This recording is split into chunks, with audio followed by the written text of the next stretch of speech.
Hey guys, I'm Warren from Neff, and today I'm going to be teaching you how to use our frying sensor on our induction cooktops. To use the frying sensor, select your zone and activate by pressing the Perfect Fry Sensor button.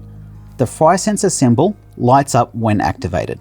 Using the twist pad fire, select the desired heat from the 5 available options. The frying sensor has been specifically configured to work with the Neff frying pan. It only heats up if heat is required to maintain the optimum temperature. The Perfect Fry Sensor symbol flashes until the pan is heated to the correct temperature. A signal will sound to indicate it has reached the desired temperature, and food can then be added.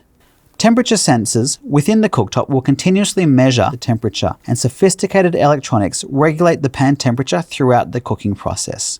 To switch off the fry sensor, simply select the zone and touch the Perfect Fry Sensor symbol. Please refer to your user manual for more detailed instructions.